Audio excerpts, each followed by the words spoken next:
This is Good Morning Indiana, working for you. It is 5 o'clock here on your Tuesday. Good morning to you. I'm Lauren Casey. And I'm Meredith Barrett. Here's what's making headlines on this June 16th. Reforming public safety in Indianapolis. The new steps being taken by the mayor's office to move the Circle City forward after weeks of protests. Plus, as we move forward here in Indiana, steps are being taken in Washington to create nationwide policing policies. We're breaking down the steps being taken on Capitol Hill today. And across the country, some states are seeing a big spike in the number of COVID-19 cases. Working for you, we're talking to an expert this morning to see where Indiana stands. But first, we want to check in with meteorologist Todd Clausen for your Storm Team 6 forecast. That's right, Todd. It did feel a little bit warmer as we came in from the parking lot today, but what can people expect as they head out the door on this Tuesday? Yeah, yesterday morning was really chilly across the area. Today we're running about 5 to 10 degrees warmer, so you're exactly right, and that's putting temperatures right now in the 50s and 60s. So as you walk out the door this morning, some of it may need a light jacket to start the day, but you'll be able to shed that pretty quickly. Otherwise, just have the sunglasses handy. Make sure you have the sunscreen handy as well, and then drink plenty of water if you're going to be out exercising. All the humidity isn't going to be very high today. You get dehydrated pretty quickly out there, especially if you're out for an extended period of time. 58 in Bloomington and Bedford. 59 is the current temperature in Muncie. Richmond at 57, so it's very comfortable, but no 40s out there like we did have yesterday morning. The satellite radar picture is nice and clear, not only here in central Indiana, but across the entire state. You'll see a few fair weather clouds maybe build in later on this afternoon. Otherwise, temperatures back up into the low 80s. That's where we were yesterday. So the finished product for the day today, very similar to yesterday. Again, in the low 80s with low humidity and plenty of sunshine. There are some changes, though, as we go forward in this forecast. More on that, Lauren, coming up in just a few minutes. All right, Todd, thank you so much. Let's take a look right now at your commute as you're heading out on the roads this Tuesday. This is on the northwest side, I-65, a little bit south of 38th Street. Traffic is starting to pick up a little bit, traveling both northbound and southbound. Right now, there are no crashes or delays in this area to slow down your commute. Of course, we'll keep a close eye on those roads, and we'll let you know if there's any spots you need to avoid. Happening today, a turning point for police reform in response to the mass demonstrations across the country. The Senate Judiciary Committee will hear from civil rights and law enforcement leaders. This hearing comes as Democrats and Republicans work to advance competing bills on police reform. Central to the Republican package would be the creation of the national database to improve transparency. That means officers could not transfer from one department to another without public oversight of their records. Democrats have a similar proposal, but are also calling for the elimination of, quote, qualified immunity, which would allow people injured by law enforcement officers to sue for damages. Also in Washington today, President Trump is expected to sign an executive order outlining his vision for police reform. The order is expected to focus on 3 areas: credentialing and certifying police officers, creating a database to track officers accused of misconduct and stopping them from going from one police force to another, and sending out social workers with law enforcement on calls with persons suspected of having mental health issues. The executive order reportedly does not address the broader concerns raised by police reform advocates about racism and racial stereotypes in policing. Well, Indianapolis leaders are taking steps towards reforming the city's own criminal justice system. Mayor Joe Hogg said announcing a new partnership that will assist with those goals. Our Alyssa Donovan is live outside the City County building this morning. Alyssa, explain a little bit more about what this plan entails.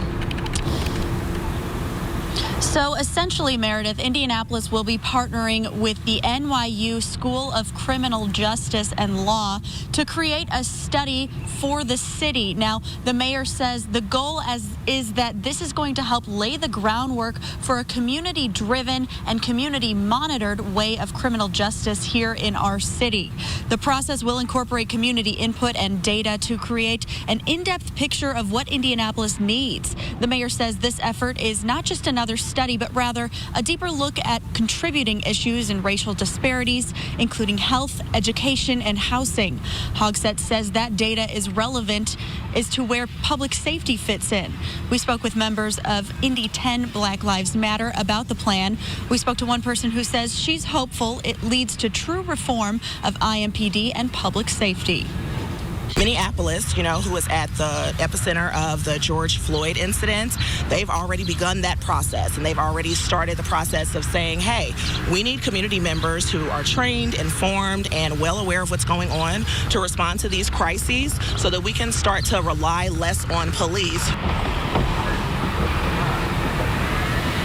The mayor says findings from the study will be used to hold law enforcement and city agencies accountable. Those agencies will also be held to a standard that is defined by the community. The mayor also announced that the city will be reviewing the actions of IMPD officers during peaceful protests and riots that happened in the past couple weeks throughout the city of Indianapolis. Reporting live, Alyssa Donovan, RTV6. Alyssa, thank you. Today, Drejon Reed's family will be holding a press conference in honor of his birthday. Reed, who was shot and killed by an IMPD officer, would have turned 22 today. Saturday, family, friends, and others celebrated Reed's life at the same spot where he died. Last week, IMPD released the name of the officer who shot Reed, 4-year service member DeJour Mercer. Police say Reed shot at officers following a high-speed chase, but his family disputes that claim. The case is now in the hands of a special prosecutor. Today's event is open to the public. It will be at 11 this morning at University Park. The time now is 5:06. Monday's Supreme Court decision in favor of LGBTQ workplace protections is being celebrated across the country, but this morning advocates say the fight for equality is not over. That's because gay and transgender people can still be discriminated against in other ways, such as denied service at bars and stores, even facing problems with trying to find a place to live. Gay people can be denied housing, and it is legal in most of Indiana to do that, to deny housing, say to deny a lease, to pass over for a mortgage, to deny emergency housing and shelters. Indiana is one of 29 states without discrimination protections based on sexual orientation or gender identity, but some cities and counties have put in place their own LGBTQ anti-discrimination ordinances to make sure that everyone in their communities are protected from that.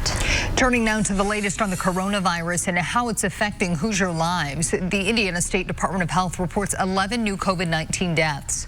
So far, 2,251 Hoosiers have died from the coronavirus.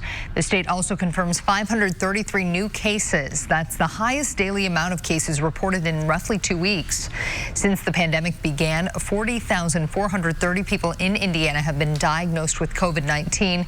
More than 355,000 Hoosiers have been tested for the coronavirus. 11.4% of them tested positive for COVID-19. Some parts of the country are moving ahead with reopening plans despite some big increases in coronavirus cases. As of this morning, Indiana is not seeing a COVID spike like the ones in Florida, Arizona, and Texas.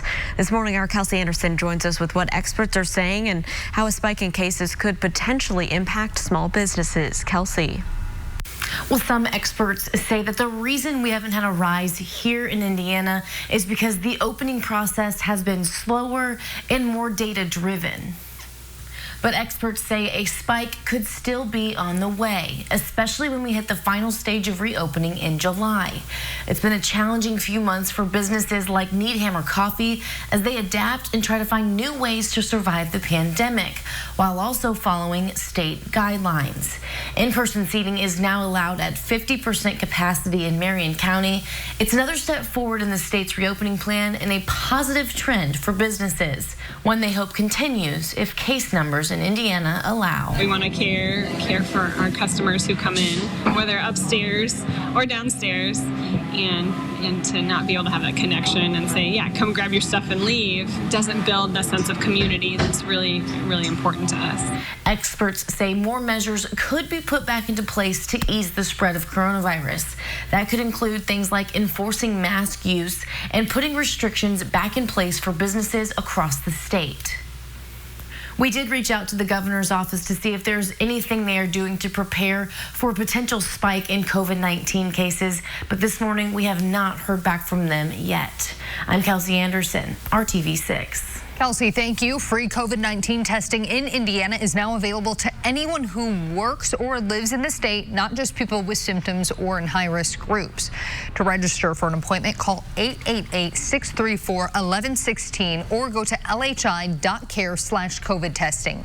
Again, that testing is free, but if you have insurance, you are asked to bring that information with you. Here at 5:09, let's take a look at our Tuesday forecast. You know, and it's going to be a good forecast here as we go forward throughout the day. Very, very similar to yesterday, as we'll enjoy lots of sunshine. The humidity is still low today, and temperatures that'll eventually climb up into the 80s. So let's get you out the door. First things first here this morning. And temperatures this morning are running a little bit warmer than yesterday. So some of you may have been a little chilly for mid-June, but we'll warm up very quickly. We're at 60 degrees at 6 a.m., about 64 degrees as we head into the 8 o'clock hour. As we get our Tuesday going. Skies are completely clear. Should be a beautiful sunrise across the area. A few clouds that you see off to our southwest. They'll try to sneak in here as the day goes on. So we'll eventually go from completely sunny, just like we did yesterday, to partly cloudy skies. But here are your highs for today. Another day to get outside and enjoy. 82 in Danville, as well as Noblesville and Rushville. 84 the high temperature today. And in Columbus, you may ask, when is our next chance of rain? Well, that is not until Saturday and into Sunday, when we bring back about a 30 to 40% chance of some scattered thunderstorms. We'll talk more about that extended forecast coming up in just a few minutes. Todd, thank you. Newly released 911 calls show several people were concerned about the force officers were using against George Floyd. Straight ahead, hear how one dispatcher described the brutal scene. And major U.S. airlines are rolling out stricter policies for passengers when it comes to protecting against the coronavirus. Still to come, what you need to know before you fly. It is 5:11. We'll be right back. The Genetic Detective, new ABC Tonight. Newly released evidence from Minneapolis shows several people raised red flags early in the George Floyd case. One dispatcher who watched the incident play out on surveillance cameras alerted a supervisor the officers were using force that may not have been called for. In the call, she says what she was seeing on live video looked, quote, different, and that she wanted to let the police sergeant know. I didn't know. You can call me a snitch if you want to, but we have the cameras up for 320's call. I don't know if they had used force or not. They got something out of the back of the squad, and all of them sat on this man. 2 additional 911 call transcripts were also released. In one, an off-duty firefighter who witnessed the incident tells a dispatcher police did not take Floyd's pulse or try to save him before indicating they killed him. Another unidentified caller told a dispatcher he watched police kill a man who was not resisting arrest. In the wake of ongoing protests, some police departments across the country are seeing officers walk off the job. In Minneapolis, where George Floyd was killed, about a dozen officers are in the process of leaving or have left the department. And it's not just Minneapolis. In Buffalo, 57 officers resigned after 2 officers were charged for shoving an elderly protester. A Florida SWAT team saw 10 resignations after city officials, including the police chief, took a knee with protesters. And in Atlanta, the mayor says morale is especially low following the shooting death of Rayshard Brooks. Brooks was killed last week after officers attempted to arrest him for a suspected DUI.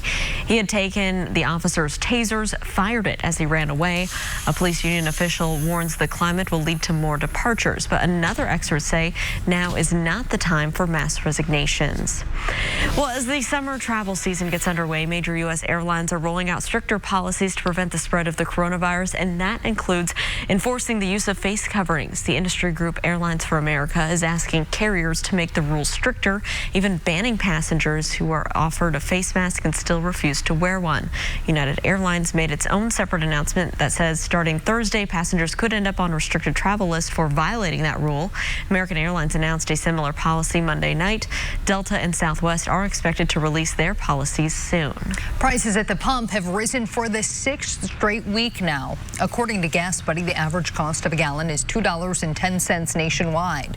In April, gasoline hit a low of $1.74 on average. Still, compared to last summer, prices are about 70 cents less per gallon. Honolulu has the most expensive gas in the country right now. The lowest price can be found in Baton Rouge. Here in Indiana, the average price for regular unleaded is around $2.09. Analysts expect gas prices to continue to creep up throughout the summer as more Americans hit the road.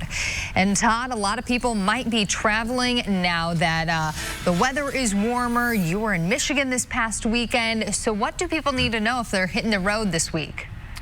You know, grab the sunglasses. You'll definitely need those over the course of the next few days as this nice quiet weather pattern is going to continue until late in the week. That's when we're going to start to build back in the heat and the humidity and also the chance of storms. Honestly, we do need some rainfall here across central Indiana after a very wet May.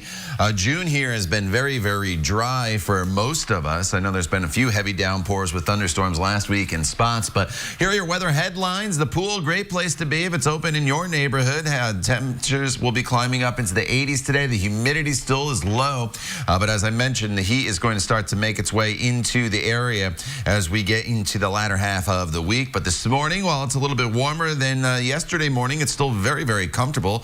A pair of 5s in Greencastle, 58 in Bloomington, 59 in Muncie, and 58 is the current temperature in Tipton. As we break it down for you hour by hour throughout the day today, you'll see the temperatures climb through the 70s. By the noon hour, we're at 76 degrees and then into the low 80s later on this afternoon with high temperatures right around 81 to 82 degrees for most of us. I don't think there's going to be too big of a variation temperature-wise across central Indiana today because we're all going to see the same sky cover. We're all in the same air mass. So no matter where you go, your temperatures are going to be fairly uniform. Now, there's a couple things going on in the satellite radar picture.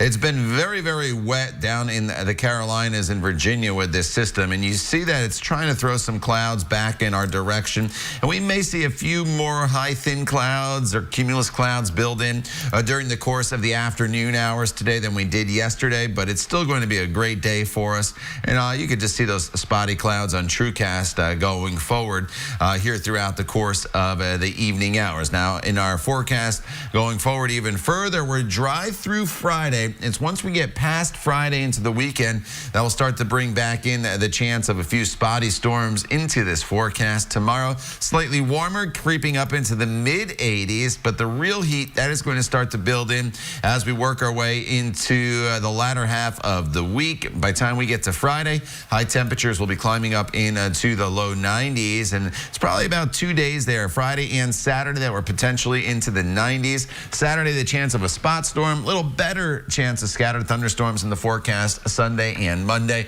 but think of these as the average garden variety thunderstorms during the summer. Lauren, we are not looking at any widespread rainfall heading our way. All right, Todd, thank you so much. Let's take a look at traffic as you're heading out there this Tuesday. Let's head up to the northeast side. This is a live picture of I-465 near I-69, and traffic is moving along just fine there on your interstate and ramp system. We'll keep you updated if there are any crashes or delays that will slow down your commute.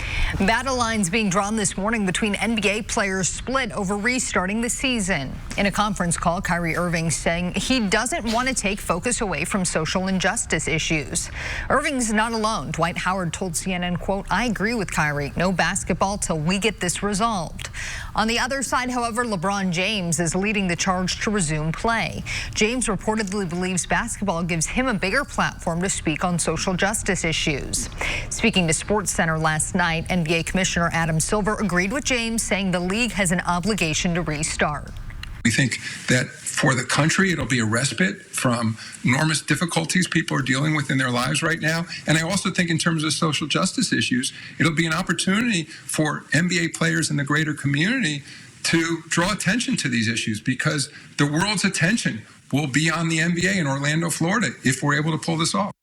Silver also said the league is considering bringing in a series of speakers to talk about social justice issues. He also said players who choose not to play in Orlando will not be in breach of contract.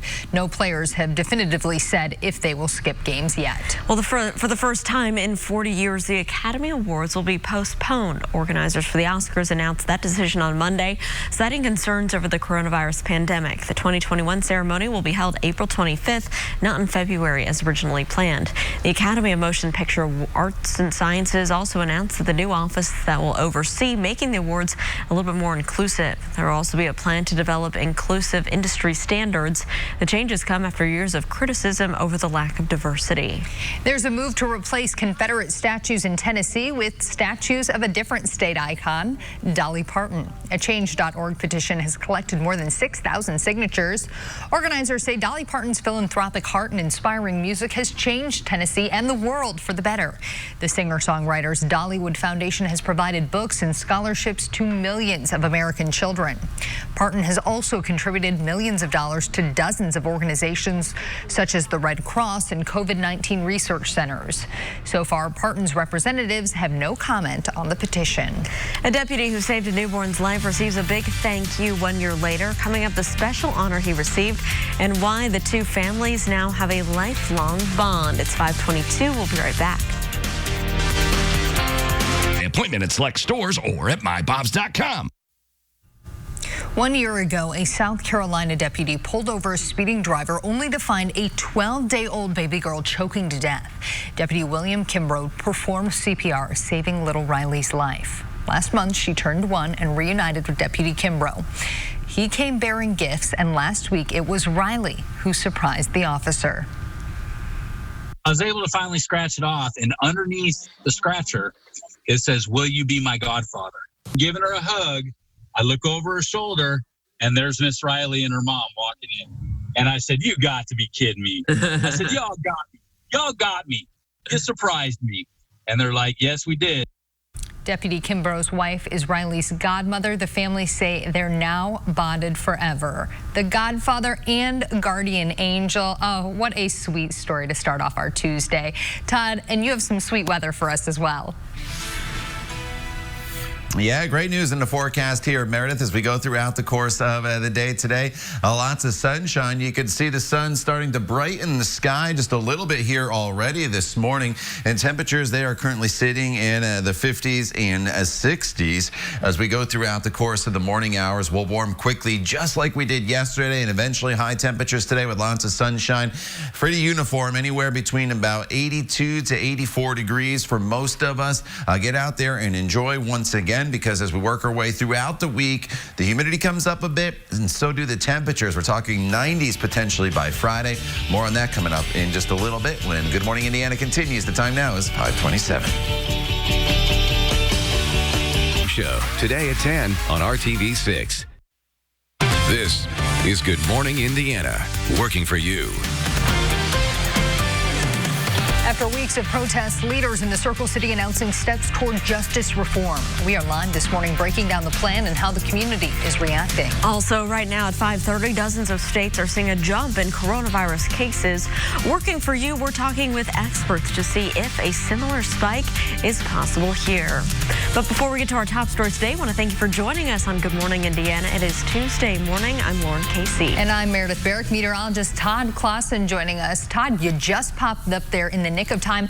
I thought that you maybe had run out to go enjoy the nice weather that we're already having this morning.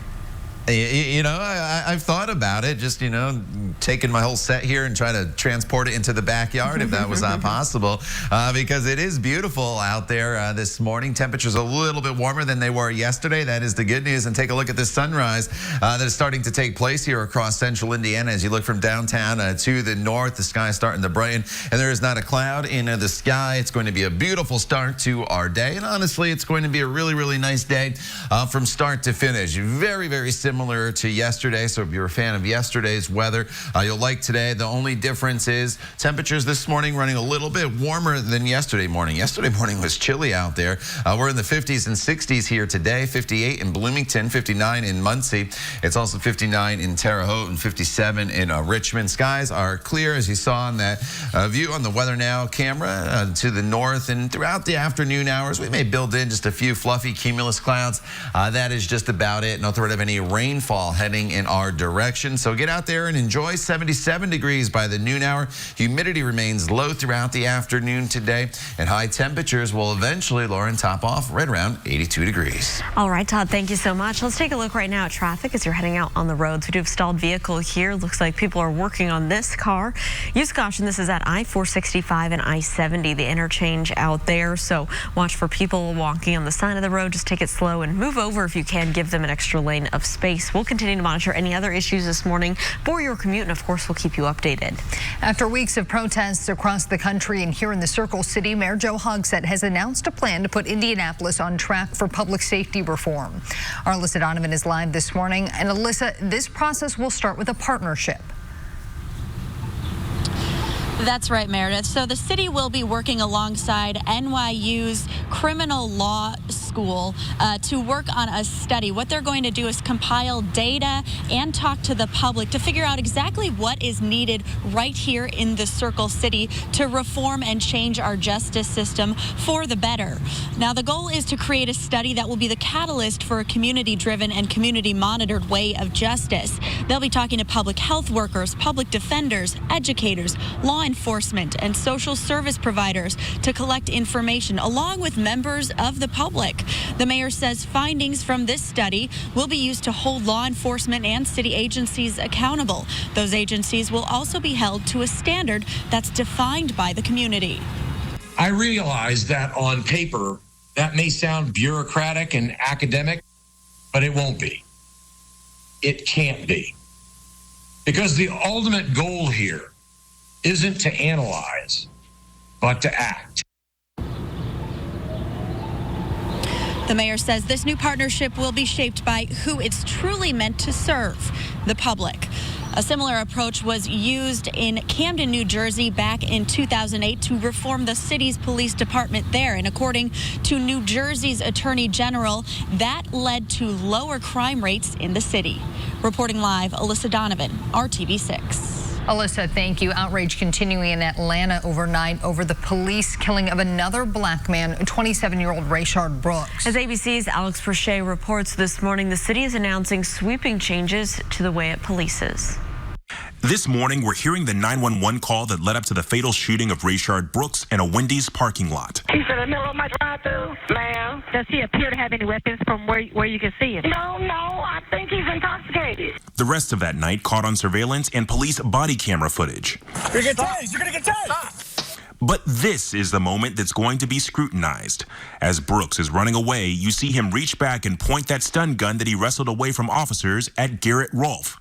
That's when investigators say Rolfe fires 3 shots. Brooks later died at the hospital. Protests in Atlanta over the shooting raged again overnight. The only way to heal some of these wounds is through a conviction and a drastic change with the police department. The city fired Officer Rolfe on Saturday. This morning, we're learning this wasn't his first incident with a gun. His personnel file shows he was reprimanded in 2017 for use of a firearm. Atlanta Mayor Keisha Lance Bottoms announcing Atlanta officers will now be required to use de-escalation methods before turning to deadly force. They'll also be required to intervene if they see a colleague using beyond reasonable force. President Trump responded to the Brooks shooting yesterday. I thought it was a terrible situation. He's now expected to sign an executive order focused on police reforms later today. That order will include incentivizing police agencies across the country to adopt best practices on use of force, share information about officers' misconduct, and respond to nonviolent calls with the help of social workers. This is about law and order, but it's about justice also, and it's about safety. Now, this executive order will not push for outright bans on certain behavior like chokeholds or no-knock warrants. It also will not roll back any protections given to officers under qualified immunity. Alex Prochet, ABC News, Washington. Well, 4 days after being arrested, an Indiana state representative is immediately resigning from the legislature. Dan Forstall says he made the decision to focus on his mental health. You saw a booking photo, and this is the video from last year related to the charges filed against Forstall in August. Impersonation of that was back in August. He was arrested for impersonation of a public servant, resisting law enforcement, and operating a vehicle while intoxicated. Police arrested him again last week on preliminary charges of battery on a public safety official, resisting law law enforcement and disorderly conduct. Forrestal released a statement saying in part, quote, "We need to work together to shatter the stigma around mental health issues in the state of Indiana and address them with the same treatment and philosophy as physical health issues," end quote. He represented House District 100, and he's already announced back in February that he would not seek re-election. Some parts of the country are moving ahead with reopening plans despite big increases in coronavirus cases.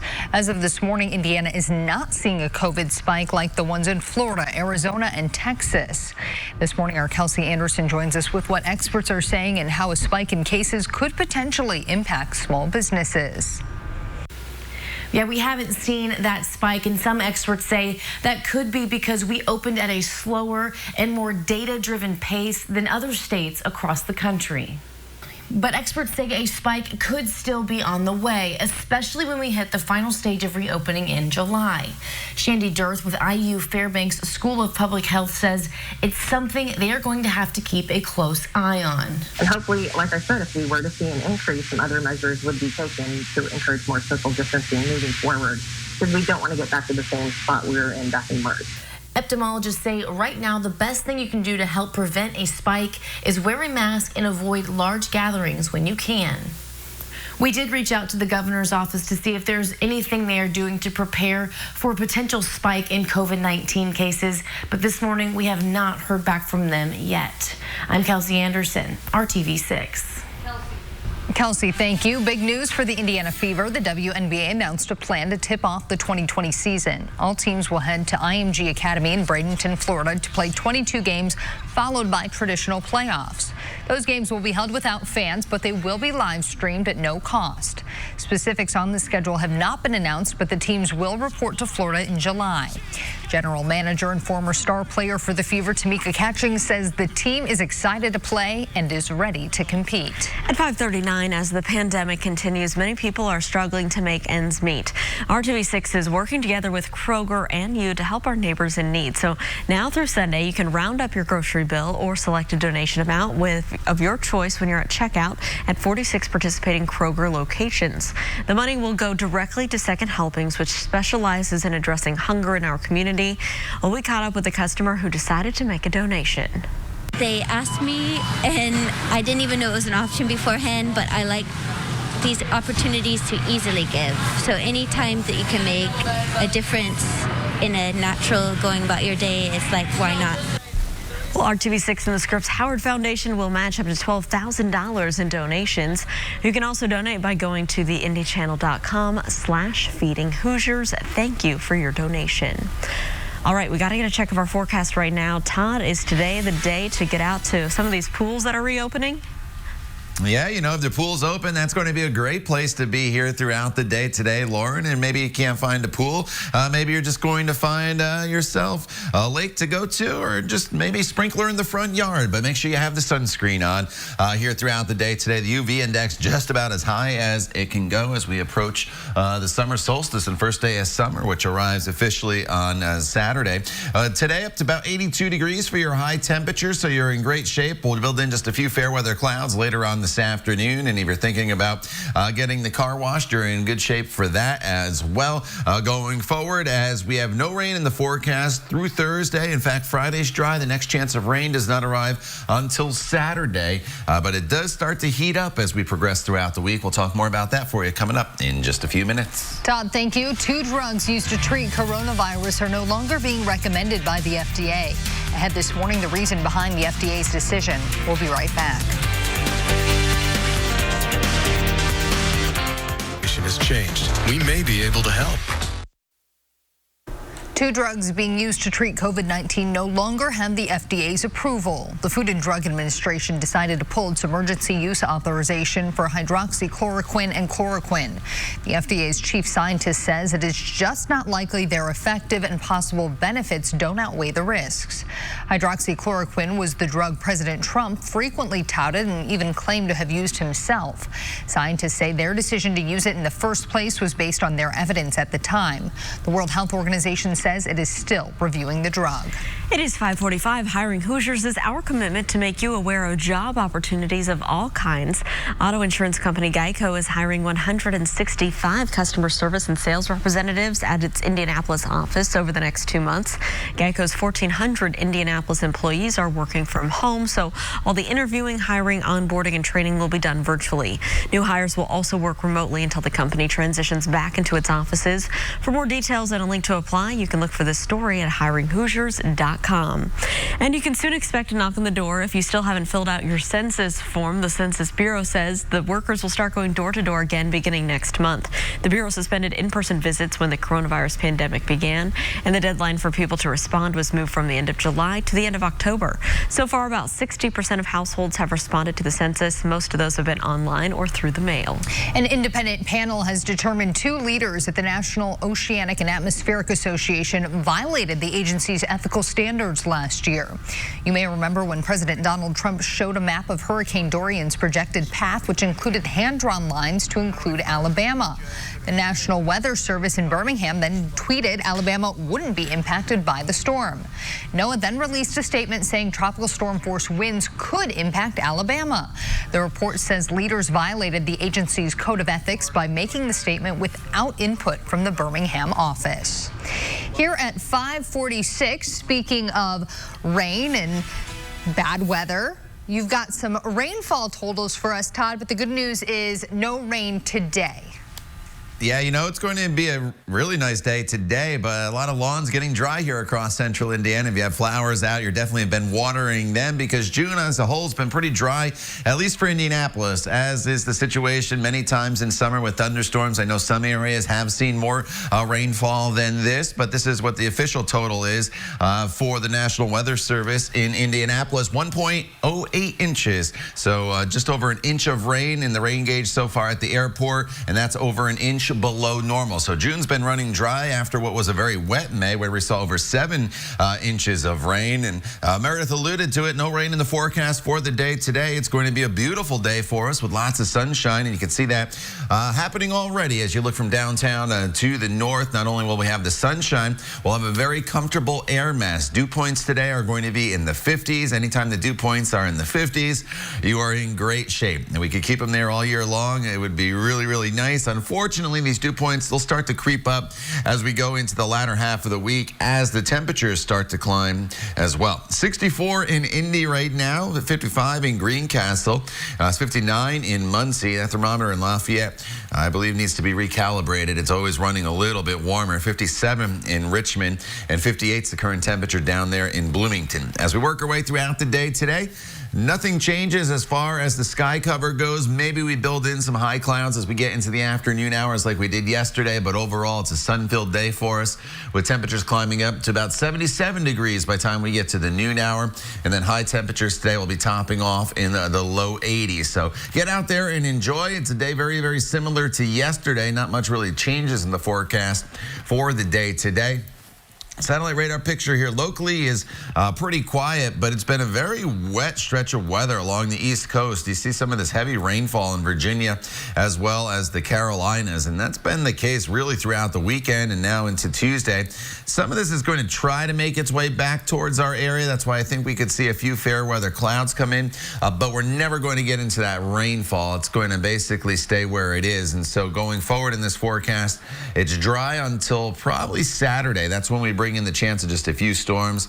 And on TrueCast, you see there's really not a whole lot going on. This evening, if you do have plans, it'll cool off once the sun starts to set back into the 70s fairly quickly. And then tomorrow, we're up into the mid-80s. That will start the warming trend that'll take us all the way into the weekend. 91 by the time we get to Friday.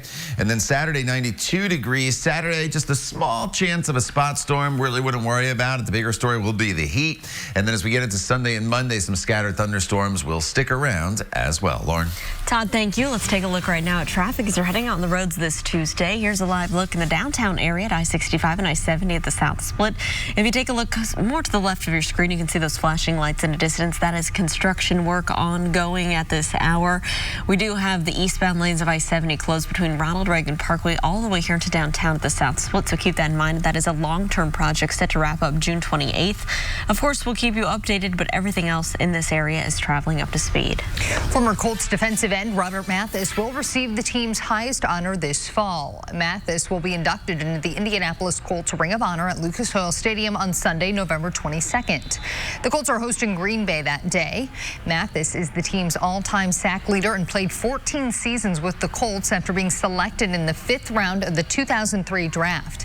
He played his entire professional career with the Colts. Mathis will be the 17th member of the Ring of Honor. Well, it is the swing IU Golf has been looking for a long time. Coming up, the latest addition to the team that has the Hoosiers excited about the future. It is 5:50. Stick around. We'll be right back.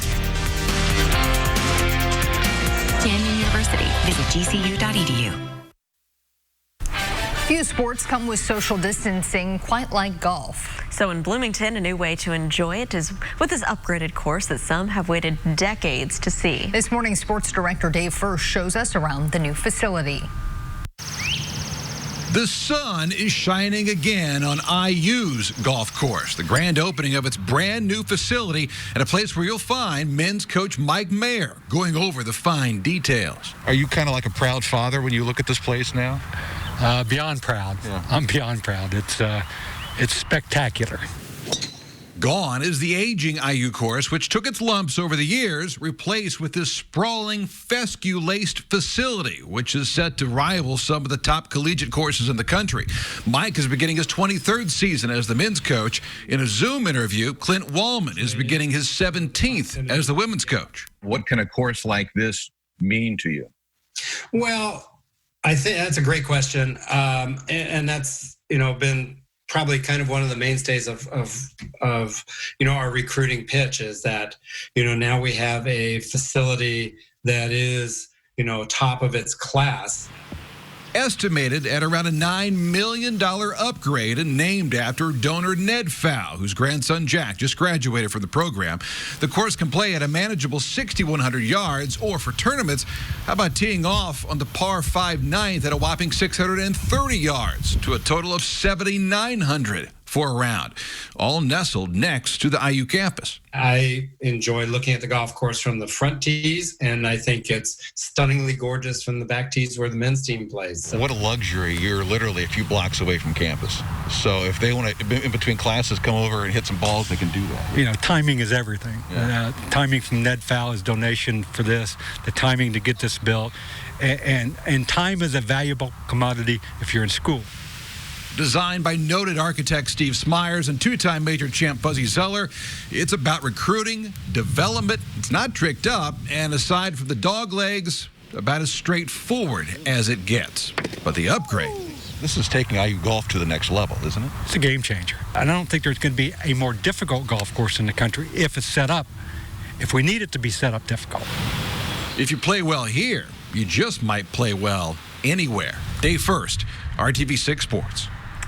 All right, Dave, thank you so much. Well, now we want to go over to our own golf pro of Good Morning Indiana, and that is Todd Clausen. Probably the only one who golfs a lot around here is him. So, Todd, pretty exciting for the folks down in Bloomington. And that's where I was yesterday morning. I haven't played the course down there at IU, but I've been out there as they were building it and checking it out. So I'll have to get down there. It looks absolutely spectacular. Great day for golf today, or anything else you want to do outdoors. Across the area, we have plenty of sunshine already this morning, as you see, and we're sitting in the 50s and 60s, 57 in Bloomington right now. It's 60 currently in Muncie. There's the sunrise that's taking place. On our way up to a high today of 82 degrees. Once again, lots of sunshine throughout the entire day. The humidity remains very low, so get outside if you can. If you do, though, get outside, especially for extended periods of time. Make sure you have that sunscreen on. Burn time only about 10 to 15 minutes with UV index very close to a 10. All right, Todd, thank you. The LGBTQ community celebrating a landmark decision by the Supreme Court. But coming up in the next half hour, why advocates say their battle isn't quite over yet. We'll see you at 6.